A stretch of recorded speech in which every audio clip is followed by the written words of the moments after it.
경기 북부 노인보호 전문기관 사윗돌 프로젝트 사업보고를 말씀드리겠습니다. 이 사윗돌 프로젝트 사업보고는 주로 평가 결과를 중심으로 말씀드리도록 하겠습니다. 목차는 사윗돌 프로젝트 참여자 현황과 양적 결과를 말씀드리고요. 질적 평가를 했는데요. 그 목적과 필요성, 그다음에 그 결과를 말씀드리고 결론 및 제언으로 말씀드리겠습니다. 사윗돌 프로젝트는 작년 7월부터 2021년 올해 1월까지 총 7개월 동안 진행이 됐고요. 대상은 경기 북부 학대 피해 노인 60명을 대상으로 했습니다. 경기 사회복지 공동모금회 지원으로 저희가 진행을 했습니다. 사업 내용은 방문으로 해서 한 사후 관리와 서비스 연계 및 돌봄 플러스 구축 사업으로 진행이 되었습니다. 자세한 내용은 살펴보시면 될 것 같습니다. 사윗돌 프로젝트의 참여자들은 현황은 어떻게 될까라고 했을 때 여자 어르신들이 다수를 차지했고요. 그다음에 70대 어르신들이 주로 중심이 되었습니다.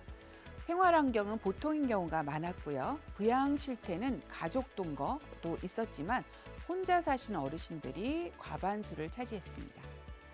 행위자들은 아들이 과반수를 차지했고요. 그 외에 딸, 배우자들이 있었습니다. 행위자와 동거를 하고 있느냐라고 하는 여부에 대해서는 동거를 하는 경우가 32%, 비동거가 65%입니다. 그러나 비동거라고 해서 행위자 분리된 것이 아니라 관계를 맺고 있는 경우가 상당히 많았습니다. 학대 유형은 신체 정서적인 학대가 26%, 그다음에 신체적 학대가 47%로 주로 신체적 학대를 받으신 어르신들이 중심이 되었다라고 보시면 될 것 같고요. 사례 판정은 주로 비응급이었습니다. 이들과 함께했던 사윗돌 프로젝트의 양적 평가는 자기 효능감, 우울 수준, 그다음에 재학대 위험 이 세 가지로 사전 사후를 평가했습니다. 이 결과에서 자기 효능감은 올라갔고요. 우울 수준과 그다음에 재학대 위험 요인은 내려갔습니다. 그래서 양적으로도 평가했을 때 효과가 있었다라고 말씀드릴 수 있습니다. 자, 그러나 이런 부분들로 해서 효과가 있었다라고 하는 것과 더불어서 좀 더 깊고 넓게 살펴볼 필요가 있습니다. 이 부분은 질적 평가로 할 수 있는데요. 왜 이번 사윗돌 프로젝트의 질적 평가를 해야 되는가라고 했을 때 일단은 기존 사후 관리의 사업들의 한계를 해결하기 위해서 새로운 모델을 제시할 필요가 있었습니다. 그런 측면에서 이 사업의 과정이나 결과를 전체적으로 잘 점검해서 발전된 방향을 제시할 필요가 있을 것 같습니다. 그래서 그러한 방향 제시를 위해서 하는 부분들이 질적 평가로 가능했고요. 질적 평가에서는 크게 두 가지 질문으로 진행을 했습니다. 1차년도 사윗돌 프로젝트에 선정된 사례의 특성은 무엇인지, 그다음에 1차년도 사윗돌 프로젝트의 내용은 무엇이었는지 살펴봤습니다. 주로 분석한 내용들은 이 선정된 사례의 추천서의 내용과 그리고 이 사윗돌 사업을 했던 진행 일지의 내용들을 모두 다 읽어가면서 질적으로 분석을 했습니다. 일단은 먼저 사윗돌 프로젝트 참여자는 누구인가라고 하는 건데요. 사윗돌 참여자들이 추천되신 분들을 전체적으로 추천서의 그 내용을 가지고 분석한 결과 크게 4가지의 특성들로 범주화되었습니다. 이분들은 첫 번째, 심각한 학대가 반복되고 있었습니다. 과거부터 여러 가지 학대 위험 요인들이 있어서 학대가 발생되고 있고요. 그 학대의 수준은 상당히 생명이 위협될 정도의 높은 수준의 학대를 당하고 있는 분들이었습니다. 그런데 이분들이 이제 노인보호 전문기관에 개입이 시작이 되는데요. 노인 전문기관에 개입이 시작이 되지만 주로 이제 위기 개입을 하기 때문에 학대의 위기가 소멸되면 종결되게 되었죠. 그래서 학대 사례 개입의 기간에 한계가 있다라고 하는 부분들의 얘기가 있었고요. 그런 어떤 부분에서 사실은 여러 가지 재학대 위험들이 존재한다라는 것이죠. 첫 번째는 학대 피해 노인들이 학대의 사실을 사실은 개입 기간에 많이 축소하는 경향이 있고요.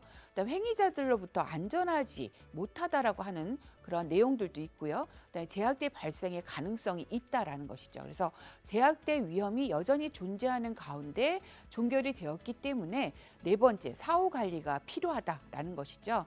그래서 여러 가지로 위험 요인들을 관리할 필요가 있고, 특히 피해 노인들이 학대로 인한 정신적, 심리적인 어떤 어려움들이 있는데요. 이런 지원과 더불어서 또한 이분들이 살아가는 데 있어서 여러 가지 돌봄들이 필요한데 이런 지원들이 지속되어야 한다는 거죠. 즉, 사후 관리가 강화될 필요가 있다라는 것이고, 이런 사후 관리가 강화되는 분들을 대상으로 이 사업들이 진행됐다라고 할 수 있겠습니다.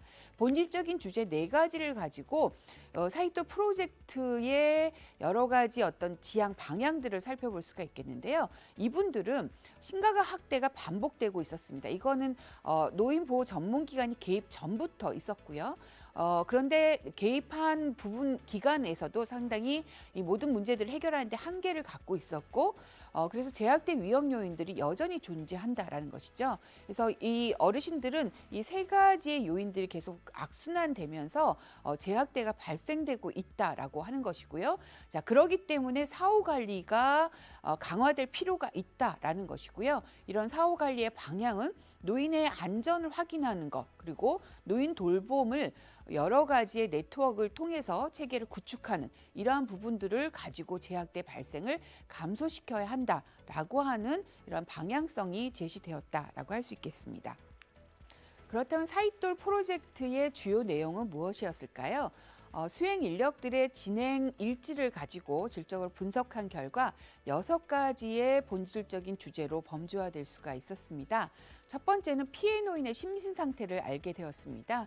피해 노인의 건강의 부분들, 그래서 어떤 질병을 갖고 있고 현재 진료와 관련된 부분들을 치료받는 부분들이 무엇이고 또 지금 현재 또 갖고 있는 질병들이 무엇인지를 자세히 알 수가 있었고요. 피해 노인이 지금 현재의 마음 상태도 알 수 있었습니다. 우울은 기본적으로 있고요.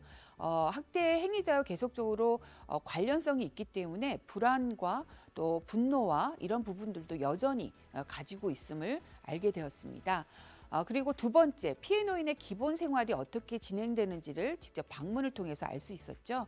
어르신들이 식사를 어떻게 하고 있는지, 그리고 어르신들의 현재 경제적으로 어려움은 무엇이 있는지, 어르신들이 지금 살고 있는 주거의 생활들은 어떠하고 생활하는 데 불편함은 무엇인지를 알 수가 있었습니다. 세 번째는 피해 노인의 일상생활을 알게 되었습니다. 하루를 어떻게 피해 노인이 보내고 계신지도 알 수 있었고요.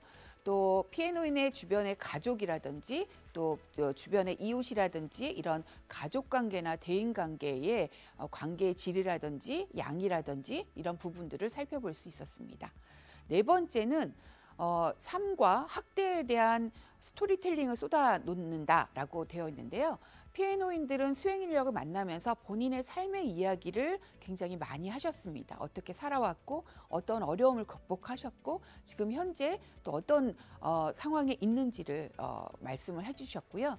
또 행위자에 대한 얘기도 했습니다. 행위자에 대해서 걱정하는 거, 행위자의 현재 상태에 대한 부분들도 얘기했고요. 그다음에 어떻게 학대가 발생되고 현재 제약대가 발생되고 있는지도 알 수 있었습니다. 그래서 이러한 여러 가지 얘기 속에서 이분들의 안전 상태뿐만 아니라 이분들의 삶, 이분들의 현재의 일상 생활들 이런 전반적인 것들이 점검될 수 있었습니다. 그리고 다섯 번째, 그래서 학대로부터 안전한지가 점검될 수 있었습니다. 어르신들의 이야기 또 직접 방문을 통해서 관찰하고 목격한 상황들을 통해서 학대 행위자와의 관계라든지 행위자의 현재 상태나 상황이라든지 그다음에 피해 노인에 대한 지원이나 도움의 상황들이 무엇인지에 대한 것들을 파악할 수 있었습니다.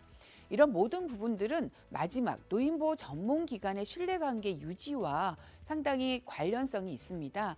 일단은 이분들은 1차적으로 노인보호 전문기관과 접촉을 했었고요. 사후 관리를 통해서 방문을 함으로 인해서 좀 더 이분들의 저항을 해소할 수 있었고요.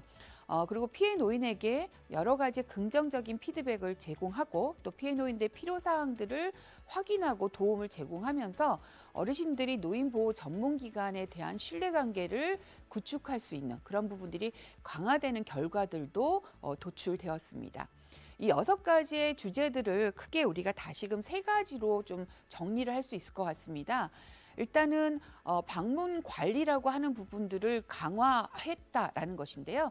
이것들 통해서 안전 점검이 되었던 것이죠. 그래서 이런 방문 관리의 강화의 내용들이 있었다라는 것이고요.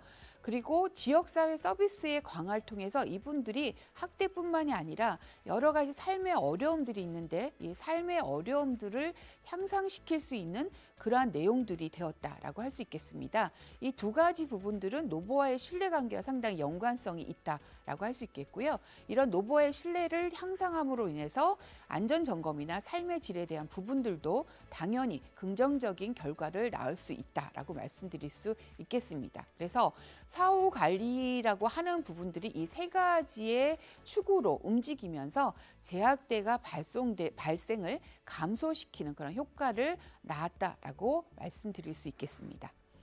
이런 질적 분석을 통해서 한 5가지 정도의 말씀을 드리고 싶은데요. 첫 번째는 학대 피해 노인의 가정을 방문하는 그 자체가 상당히 중요하다라는 겁니다. 전화가 아니라 직접 방문을 해서 그분에게 관심을 가짐을 보여주고 그분들의 얘기를 들어주고 그분과 관계를 유지하고 또 여러 가지 상황들을 관찰하고 욕구를 파악할 수 있는 부분에서 직접 방문하는 사후 관리가 필요하다라고 말씀드릴 수 있겠고요. 우리가 학대로부터 분리를 초점을 두고 있는데 사실은 그것보다 넘어서서 학대로부터 이분들이 전반적으로 안전한 삶을 살 수 있는 부분들을 지향할 필요가 있다라는 것이고요. 세 번째는 학대로부터 안전하기 위해서는 학대 피해 노인의 접근을 하는 데 있어서 저항을 감소하는 것이 필요하고요. 이런 신뢰관계가 지속하는 것이 중요하다라는 것을 알 수 있었습니다. 네 번째는 학대로부터 안전하기 위한 부분은 학대 피해 노인의 어떤 삶의 확인, 그리고 일상을 어떻게 보내는지, 그리고 일상을 잘 유지할 수 있도록 하는 돌봄이라고 하는 체계들이 구축될 필요가 있다라는 것들을 알 수 있었습니다. 따라서 사후 관리는 단순하게 한 기간만이 아니라 지속적인 관리, 즉 지속 관리로 전환될 필요가 있다라는 것이고요. 이런 관리는 노인 보호 전문 기관만이 아니라 지역 사회의 돌봄 체계와 연계되어야 한다라는 거죠. 그분의 삶의 일상이 안전하게 일상이 잘 유지될 수 있도록 도와야 한다라는 거죠. 그렇기 때문에 앞으로 이런 돌봄 체계 강화를 위한 부분들을 관심을 가져야 되는 것이고 거기에서 지역 사회와 함께할 때 노인 보호 전문 기관이 어떤 역할을 할 것인가라는 것들도 앞으로 제고할 필요가 있다라고 할 수 있겠습니다. 네, 지금까지 사익돌 프로젝트의 양적 평가, 질적 평가, 그리고 재원들을 살펴봤는데요. 마지막으로 말씀드릴 수 있는 부분은 현재 한시적인 모니터링을 하는 사후 관리는 사실은 재학대를 방지하는 데는 한계가 있다라는 것들을 우리가 결론으로 도출할 수 있을 것 같습니다. 자, 그렇기 때문에 새로운 사후 관리를 강화하는 모델들을 개발을 해야 될 것이고요. 노인보호 전문기관은 이런 새로운 모델들에 대한 개발과 적용뿐만이 아니라 관련되어 있는 조직의 개편이라든지 인력이라든지 예산에 대한 부분들도 함께 고민해 봐야 될 시점이 아닐까 싶습니다.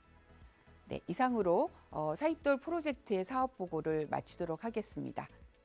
감사합니다.